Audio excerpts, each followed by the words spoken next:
La science citoyenne, en fait, la définition large, c'est l'implication active de personnes du public non scientifiques dans un processus, dans une démarche de recherche. Ça se décline de plusieurs façons, puis il y a plusieurs modes d'implication qui sont tout aussi valables les uns que les autres. Je me présente, Josée Aubin. Je suis responsable de programme à la direction des grands défis de société, qui est une petite direction à l'intérieur du bureau du scientifique en chef au Fonds de recherche du Québec. Donc, je m'occupe en particulier des programmes de rapprochement entre la science et la société. Quand on pense science citoyenne, parfois on appelle ça aussi science participative, on va souvent penser à la participation des citoyens à la collecte de données. Moi, personnellement, j'ai une petite application sur mon cellulaire pour l'observation d'oiseaux. Je suis absolument pas ornithologue, mais ça m'intéresse. Donc, j'ai téléchargé une application qui contribue à comprendre la biodiversité des oiseaux à travers la planète carrément. Je lisais récemment que c'est quelque chose comme 225 millions de données par année qui sont collectées par des citoyens, juste en participant à ce genre d'application-là, et qui est en fait une réalisation de l'Université Cornell aux États-Unis. C'est quelque chose qu'aucun groupe scientifique pourrait réaliser par eux autres mêmes. Donc ça, c'est de la science, la collecte de données. Ça peut aller dans des processus aussi de type ce qu'on appelle recherche-action, où les gens sont impliqués dans le processus de recherche, pas nécessairement dans la définition du problème, mais ils sont consultés et ils participent à l'ébauche et ils peuvent participer aussi à la collecte de données. Tu as l'autre extrême, ce que d'ailleurs un expert en sciences citoyennes appelle la science citoyenne extrême, où là, c'est les personnes citoyennes qui sont à l'origine de la question de recherche, qui participent complètement, qui co-construisent un projet de recherche avec des chercheurs ou des chercheuses. Nous, notre programme engagement, c'est vraiment dans la mouvance de sciences citoyennes extrêmes, entre guillemets. Là. C'est surtout là. Engagement, qui est notre programme de sciences citoyennes, en fait, c'est un programme où on demande aux personnes qui sont peu ou pas du tout familiers avec la recherche de poser une question. On leur offre l'opportunité de poser une question. Cette question-là qui les intéresse, qui est un sujet de curiosité, qui est un sujet de préoccupation pour eux, est mis en ligne sur le site web, une de nos pages web au Fonds de recherche, et la communauté de recherche est invitée à aller consulter ces questions-là. Et quand il y a des sujets qui sont d'intérêt pour les deux, il peut y avoir formation d'un duo, et ce duo-là fait une proposition de recherche.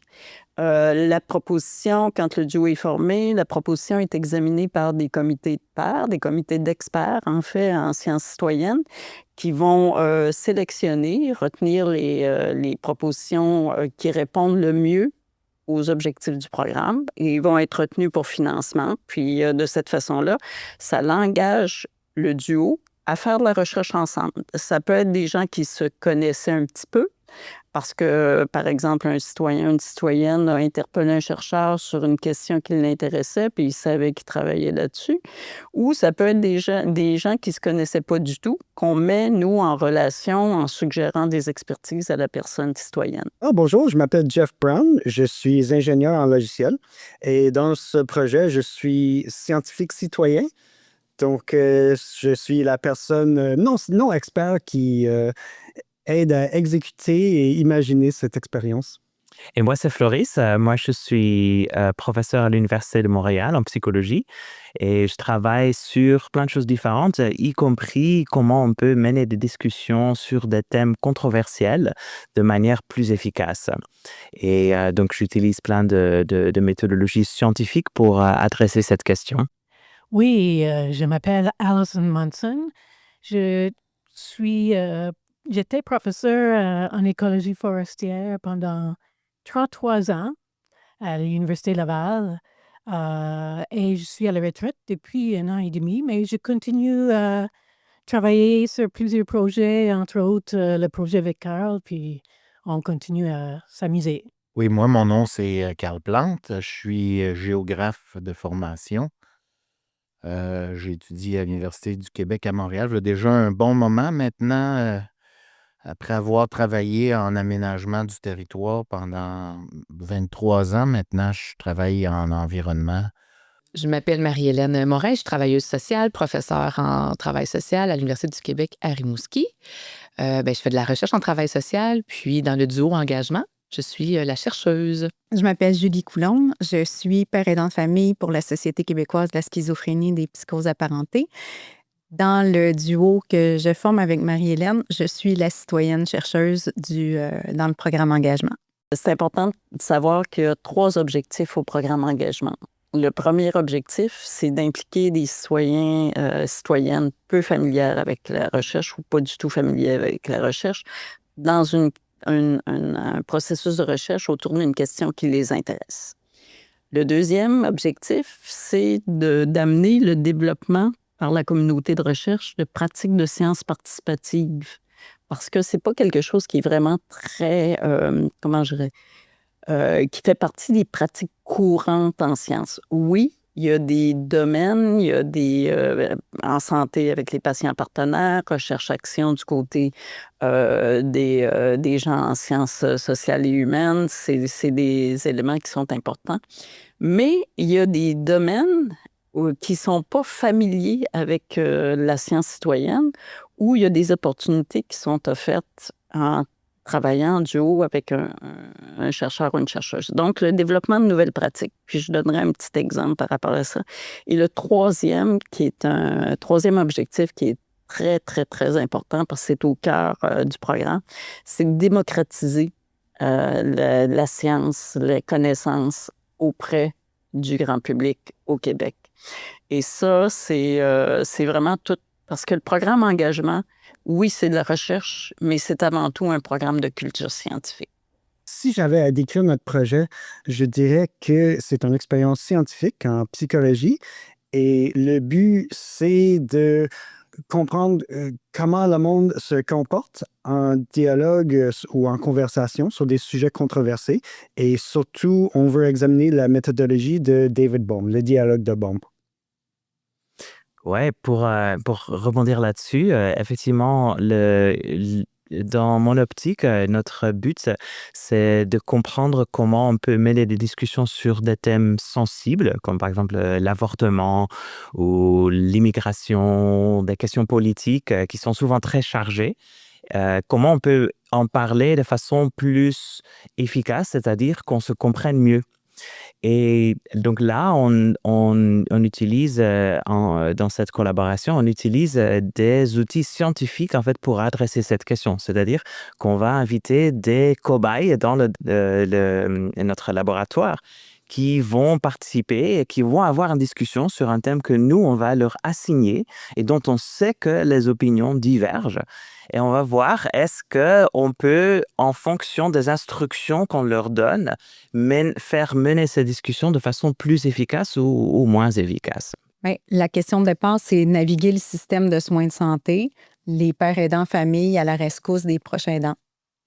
Et là, bien, évidemment, ça a évolué vers plein de choses parce que dans la recension des écrits, puis ça, je pourrais en reparler, là, c'est pas quelque chose que je savais, mais on est allé explorer d'autres sujets, on est allé voir autre chose, mais grosso modo, moi, je peux dire que la question a pas mal resté la même.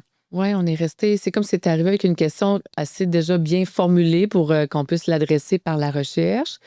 Puis l'idée, c'était vraiment d'aller documenter, ben c'est quoi cette pratique-là, puis ultimement, est-ce qu'elle peut venir en soutien, tu sais, à la rescousse, dit autrement, est-ce qu'elle peut venir en soutien à cette pratique-là aux proches aidants qui, ça, on le sait dans la littérature, en arrache dans le système, savent pas où aller. Puis, ben, toi, tu avais ce savoir expérientiel-là. Fait que c'était aussi le prérequis nécessaire dans le type de duo qu'on allait former. Comment on fait de la recherche? Comment on va chercher des connaissances qui existent déjà? Qu'est-ce qu'on va aller combler par ce projet-là? Puis, à chaque étape, ben, de mélanger, croiser, toi, ta perspective expérientielle, moi, ma connaissance, parce que c'est un champ de recherche dans lequel je suis depuis longtemps, puis de regarder ensemble ben, comment on peut bâtir ensemble un projet, tu sais, sur ce thème-là. puis mettre la recherche au service de quelque chose qui va être utile aussi. Je pense que c'était ça qu'on ne voulait pas perdre de vue là, tout au long. Alors, notre question de départ, c'était, dans le contexte du réchauffement climatique, quel pourrait être l'apport de la migration assistée des espèces végétales sur la fixation du carbone? Oui, j'ai trouvé la question qu'il a posée justement sur le site web de FRQ. Je trouvais ça très, très pertinent.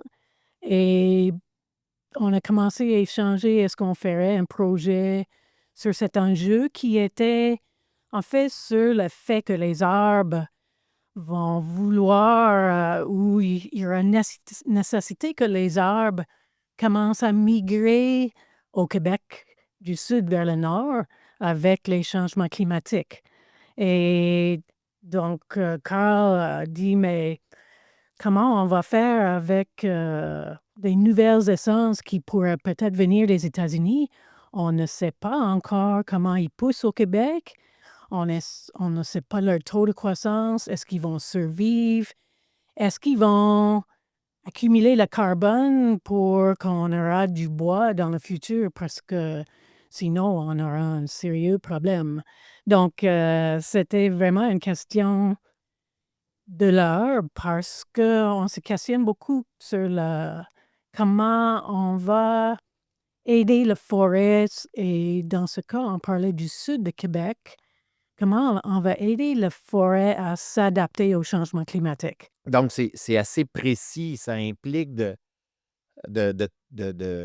comprendre qu'on se projette dans le futur, là. Si on se projette en 2050 ou en 2100 avec des nouveaux arbres qu'on va avoir sur le territoire, quelle va être la contribution de ces arbres-là dans la séquestration du carbone, dépendant des différents scénarios de réchauffement, de sécheresse, d'humidité, inondation, etc.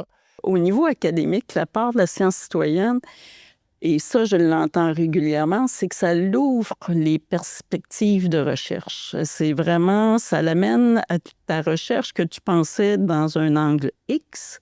Et puis ça, c'est un terme que j'ai entendu très récemment, encore hier et avant-hier, dans le cadre d'un colloque de participation citoyenne, où ça couvre des angles morts que la science ou les scientifiques ne voyaient pas.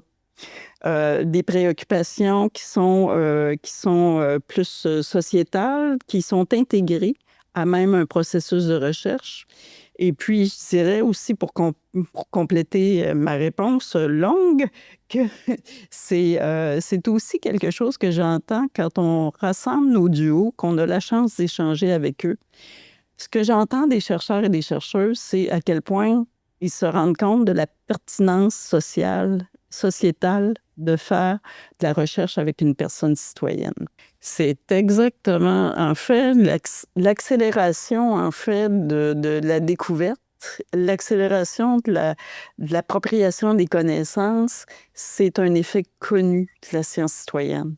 C'est pour ça que pour résoudre des problèmes complexes, je dirais depuis le milieu des années, j'ai fait pas mal de lectures, je me tiens pas mal au courant, mais depuis le milieu des années 90, c'est quelque chose que les gens ont compris, puis qu'il y a des grandes initiatives qui ont été lancées, des grandes et des petites, qui sont très porteuses pour aller résoudre des problèmes complexes qu'on pourrait pas, que seuls les scientifiques dans leur coin pourraient pas répondre. Donc, tu as l'aspect nouvelles connaissances accélérées, mais tu as aussi l'appropriation de ces connaissances-là qui se trouve accélérée parce que les personnes qui participent vont être des excellents diffuseurs, des ambassadeurs, comme je les appelle, des ambassadeurs et ambassadrices de toute la connaissance, de tout ce qu'ils ont appris, à la fois en termes de connaissances, mais aussi en termes comment est-ce que la science fonctionne pour donner encore plus confiance au public aux résultats scientifiques. Quand tu comprends comment ça marche, tu es en mesure de mieux comprendre que parfois, puis ça, c'est un élément qui est souvent qui va apporter de la confusion dans le public. Comment est-ce qu'il peut y avoir des des idées qui s'affrontent dans la science. C'est de dire, ben, il y a beaucoup de personnes qui sont touchées, tu sais, par des troubles de santé mentale.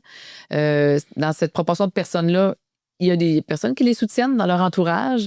Ces personnes-là qui les soutiennent dans leur entourage ont besoin, eux autres aussi, d'être soutenus. Puis la père aidance famille, c'est un des véhicules, un des moyens d'être soutenu. Fait que Oui. faire connaître cette pratique-là à la population, c'est intéressant parce que ça donne des leviers. Quand je ne sais plus où aller, quand je suis en détresse, quand je ne le comprends pas, le système, quand c'est la première fois que j'ai une hospitalisation en psychiatrie, puis que les intervenants ne me retournent pas les appels, bien, peut-être je vais être capable de parler à une père aidante de famille qui a déjà passé par là, puis qui va pouvoir m'aiguiller puis me dire, attends, je vais t'expliquer, je connais ça. Puis on n'a pas besoin de faire une grande introduction pour connecter sur un véhicule commun, tu sais. Fait que je trouve les retombées ou comment les suites du projet, c'est vraiment que cette pratique-là soit connue par par la population elle-même pour qu'elle puisse utiliser ce service-là. Puis plus qu'il y ait de demandes, bien, plus qu'il y ait d'offres, puis que ça se structure aussi, que ça puisse intégrer plusieurs milieux de pratique, cette pratique-là. Puis éventuellement, c'est que un citoyen qui a les aptitudes, qui a le goût de s'investir, qui a le goût de s'impliquer, en vienne à se dire ah, peut-être que je pourrais faire ça. Peut-être que j'ai traversé ma tempête, puis j'ai le goût de faire le pas de plus que ça prend. J'aurais le goût, moi, de m'impliquer en aidant d'autres personnes, en supportant d'autres personnes. Fait que là, c'est intéressant aussi, là, parce que c'est eux qu'on recrute. C'est eux qu'on a de besoin, là. Il n'y a pas de formation au cégep pour devenir père aidant famille. Ça n'arrivera pas, là. C'est un mélange d'expérience, c'est un mélange après ça, d'investissement puis de rétablissement. La personne qui pratique la père aidance famille, elle se rétablit aussi en aidant les autres, là. Puis il y a maintenant des formations que les pères aidants de famille peuvent aller chercher si elles le souhaitent. C'est pas toujours nécessaire dans tous les milieux d'avoir cette formation-là. Quelqu'un peut dire ben, je vais aller chercher la formation parce que je veux mettre une coupe d'affaires dans mon coffre à outils. Mais au-delà de ça, c'est ça. Ça peut solliciter ou susciter de l'intérêt des personnes qui ne penseraient pas qu'ils peuvent, à leur tour, soutenir d'autres personnes. Un peu l'idée de redonner, passer au suivant quand tu as eu un parcours. Oui, il y a quelque chose là-dedans qui se transforme, qui permet de reprendre du pouvoir d'agir sur une situation que souvent, tu n'en as pas de pouvoir. Ouais. Pour moi, l'intérêt, c'est venu de plusieurs années que j'ai passé à organiser des événements à sujet controversé, des événements de dialogue à sujets controversés. Et c'est à travers ces événements qu'on s'est rencontrés. Floris était présent et on est resté en contact. Et ici et là, on parlait de toutes sortes de choses et à m'emmener à travers nos conversations, on est mené à cette question de qu'est-ce qui fait qu'un sujet est controversé, qu'est-ce qui fait que le monde interagisse soit de façon qui sont productifs ou qui sont peu productifs. Et de cette discussion-là, c'est venu l'idée de participer à ce projet ou ce programme du FAQ et éventuellement, c'est un long chemin de découverte et de design et de dialogue, mais éventuellement, on est venu à cette formule de cette expérience qu'on fait en ce moment. Je pense que pour moi, c'est une des choses que j'aime beaucoup dans la collaboration qu'on a, c'est que ça part vraiment d'une expérience sur le terrain que Jeff apporte, qui est d'une longue durée déjà, je pense on peut dire, d'organiser ce genre de rencontres. Et moi, j'ai trouvé, en fait, ce qui m'a frappé directement quand je suis venu en tant que participant dans tes événements, ce qui m'a frappé déjà, c'est la beauté du fait qu'on ait ça, qu'on ait une conversation sur un thème qui n'est pas facile à discuter et qu'on en parle de façon structurée et largement respectueux. Et donc, je me suis dit, waouh, tu vois, il y a ça qui a lieu et tu l'animes et tu as ton structure là-dessus. Et de ça, pour moi, c'est né cette idée d'approcher ça de façon scientifique, tu vois, parce que je pense il y a beaucoup de essais et d'erreurs parfois peut-être qui font que finalement on aboutit sur un paradigme qui fonctionne et qui nous parle. Et moi, je me suis dit, est-ce qu'on peut mesurer ça de façon scientifique aussi? Qu'est-ce que ça fait? Qu'est-ce que ça fait pas? Quel genre d'espace on crée en indiquant aux participants quelques instructions par rapport à cet comportement?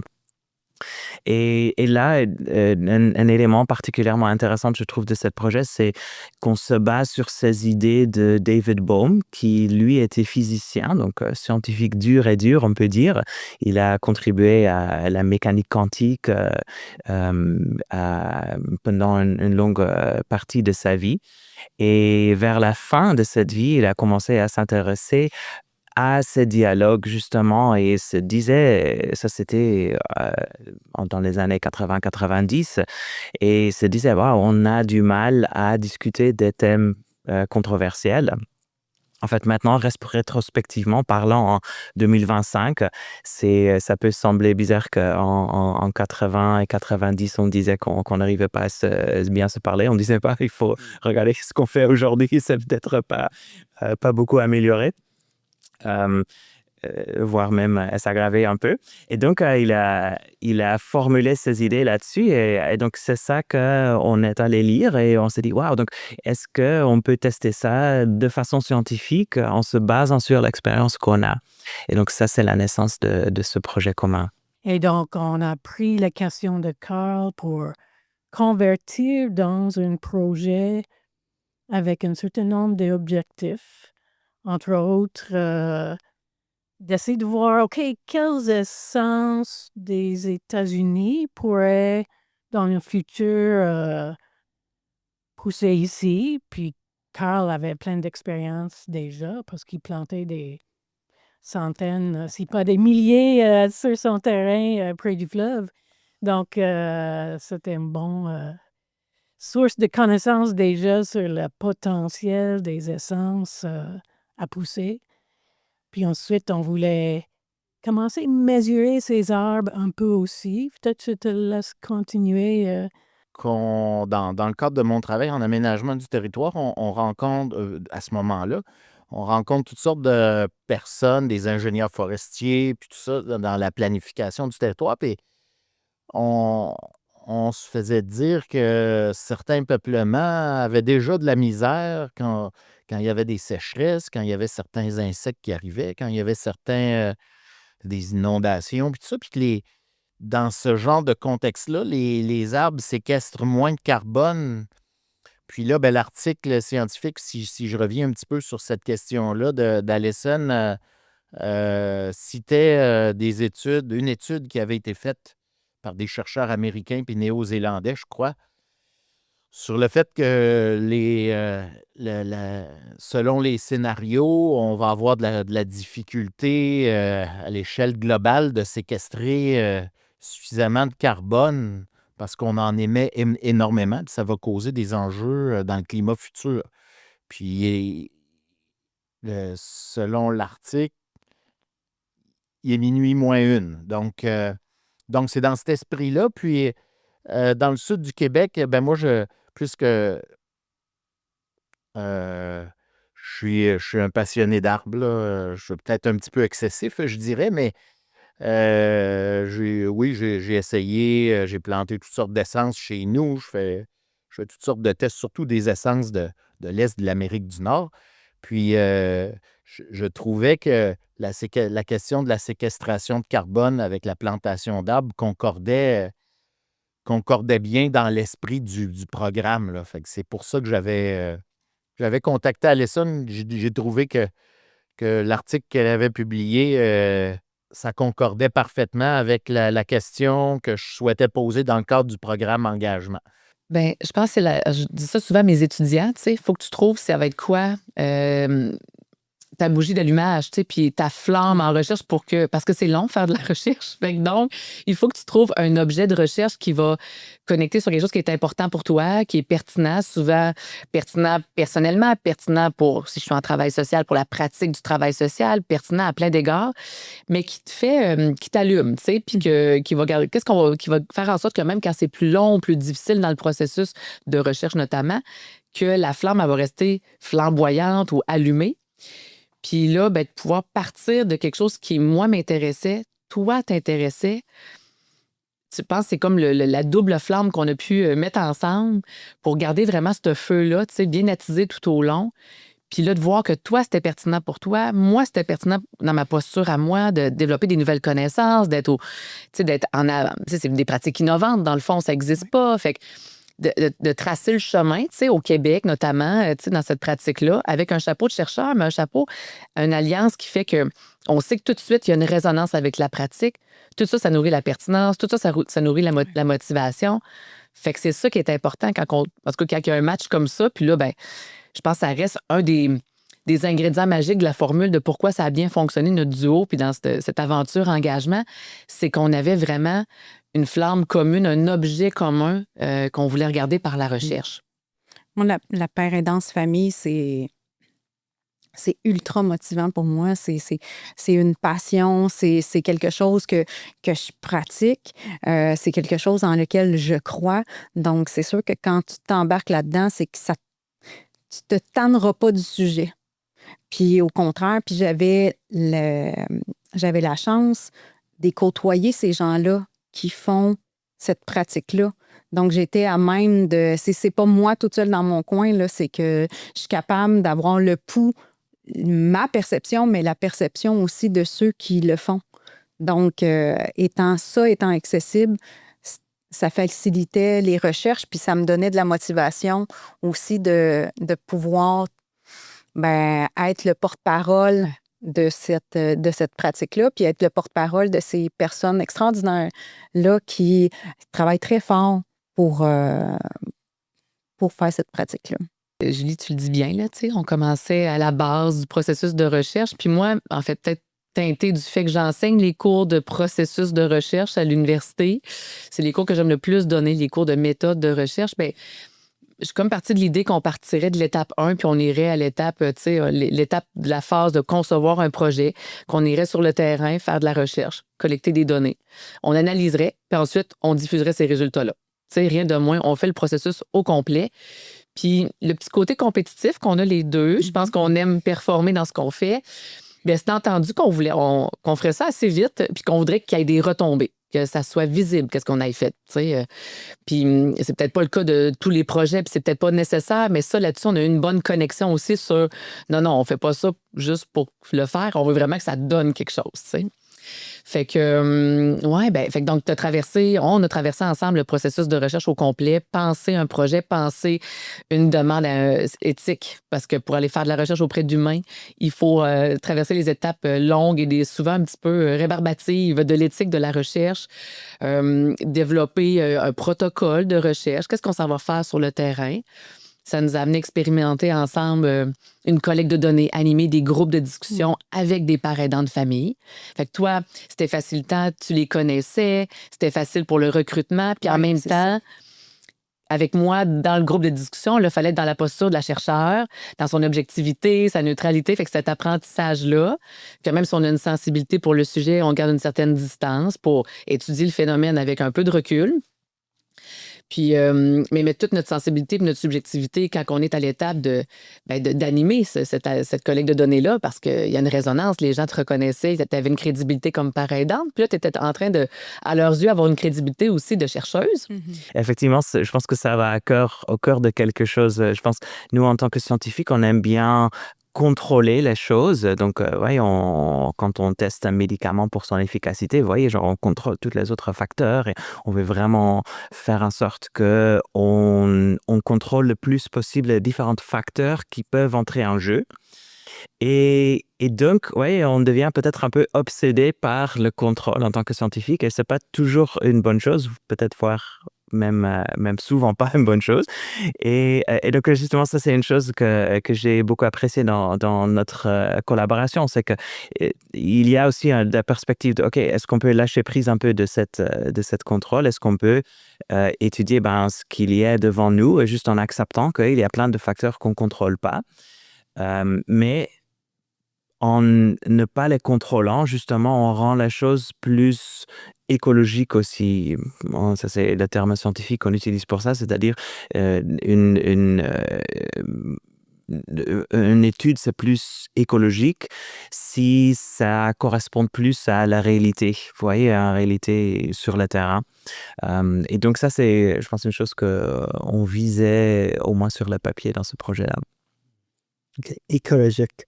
Façon polie de dire chaotique, imprévoyable. Et c'est ça. Et donc, mais justement, c'est la façon que moi je le vois, c'est il y a toujours un compromis entre le contrôle sur tous les facteurs d'un côté ou une absence totale de contrôle et on sait plus ce qu'on étudie, c'est le chaos total. Et naturellement, on veut pas être là non plus dans cet extrême-là. Donc, on veut être quelque part au milieu. Et je pense avec notre projet-là, on tend beaucoup vers l'approche écologique. Et ça, c'est une chose que j'aime. Et c'est justement, à mon avis, c'est super important. Et il n'y a pas toujours l'espace pour ça dans le monde académique, malheureusement, parce qu'on est très occupé par prouver nos théories, adapter les théories, etc. Et on perd parfois, à mon avis, cet aspect. Mais OK, est-ce que ça s'applique aussi dans le monde réel?